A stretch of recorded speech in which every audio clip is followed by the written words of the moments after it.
Murang'a, the Kenyan public on matters which have generated a lot of discussion. I think we are now in the political period.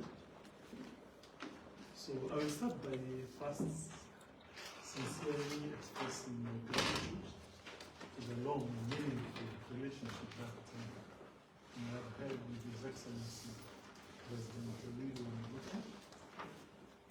Our association stretches back to 2013 when I first served as member of Parliament for Kang'ata. Over the years, as Senator and now Governor, we have worked closely in advancing shared goals for our people. I also had the honor of serving in the Senate Liberation Group around that further distributing our cooperation and mutual respect. These are not small matters, and I acknowledge them with a lot of appreciation. However, as is natural in public life, there are moments when honest differences emerge. My divergence with His Excellency Ruto is not personal. It is grounded on principle, specifically on matters political strategy, engagement with citizens, and policy priorities. I hold the firm belief that leadership must be persuasion, not pressure. In dialogue, not coercion. Politics, in my view, is about winning acts through ideas, humility, and service. Speaking to citizens respectively, even when they disagree with us. It also requires extending stability and restraint towards our political competitors, for they too represent Kenyans. Recent developments in our political environment is concerned. Instances of confrontation and tension, whether involving leaders, places of worship, those in the opposition, create a perception that politics is drifting towards intolerance. This does not strengthen our democracy. Indeed, it reflects patterns we once collectively opposed. Experience teaches us that such approaches can generate unintended sympathy for those perceived to be targeted. It is a reminder that we do not learn from history, we risk. If we do not learn from history, we risk repeating it. Allow me to emphasize on this.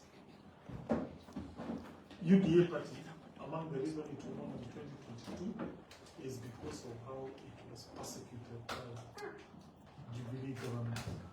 I'm surprised when I see UDA party repeating the same history of prosecuting people who are then gathering major political symbol, becoming most popular.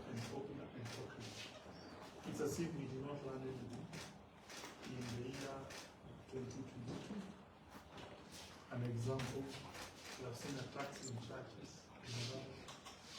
We have seen attacks in churches in Nairobi.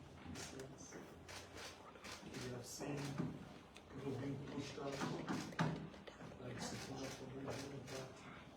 And immediately that happens, they become major political players. So it appears we did not learn in the year 2022 that we should not coerce people. So beyond politics, I hold the view that manufacturing, education, and health should be the central pillars of our national policies. Yes, I agree there has been efforts towards these sectors, but the focus and the scale are not yet sufficient to deliver the transformation Kenya requires. In education, for example, we should have moved decisively toward fully funding pre-Z schooling, estimated at about 40 billion Kenya shillings annually, to guarantee access for every child in these burdened families. This can be complemented with investment in teacher quality, technical and vocational training, and school infrastructure. In manufacturing,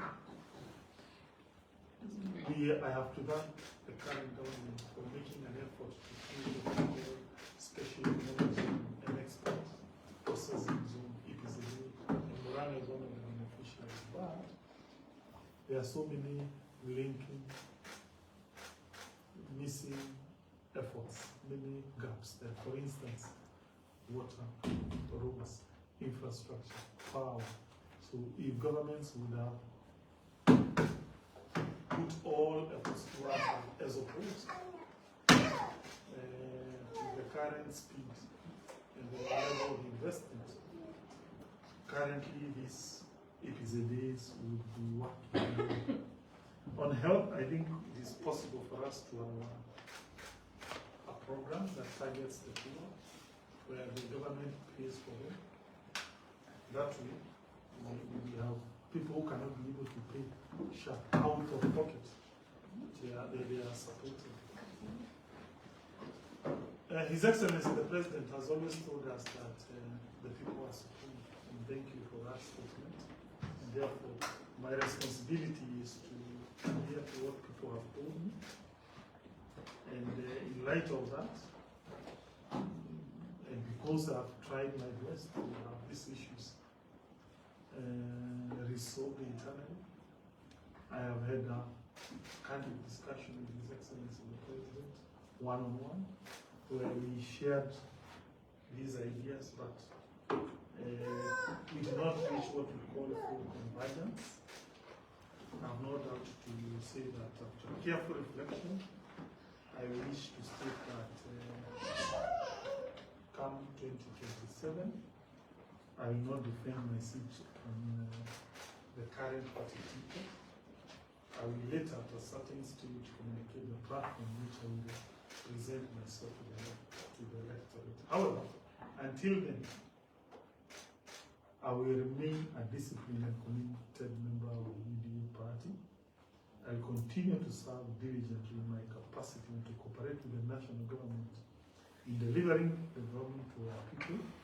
I will remain loyal to the President and also to the party through the remainder of this term. I do not intend to marry to become the President of Kenya. Neither do I want to become the Deputy President of this country. Therefore, my interest and his interest do not conflict, strictly speaking. Mine is only to defend the rights. But I felt this is important for me to say because I have seen for the last few days the President has been in Morana. And every time when I go there, they are being pressured to endorse programs, endorsing. Even the pressure has come publicly, including my friend Kimani Shuma. They have even suggested that I'm not sick, which I felt is not fair, because truly it is true of a problem. I felt that's too much. They have even reached to a certain stage that I thought, if I don't do this, people will start saying I'm a cunning politician. So I said, okay, fine. Let me talk to you. My view on the party, my view on 2027. And today I've decided to set the record straight and to express myself that I've done my best. I've given my ideas, strategies, which the party thought otherwise. And I have to say the truth. Thank you. During this night time for questions, and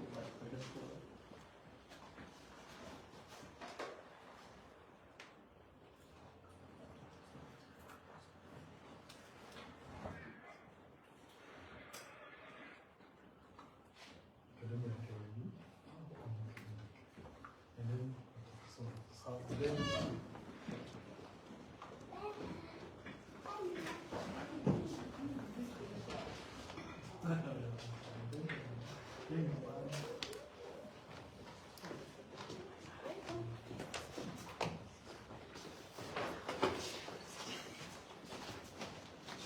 yes. okay. My name is Kevin Chero from the UDA Nation. And, recently, when the president visited Morana County, we saw that you are among the people who who will sit in and address the locals. So maybe are you trying to say that whatever that you said during that forum was not true? Were you forced to say something just to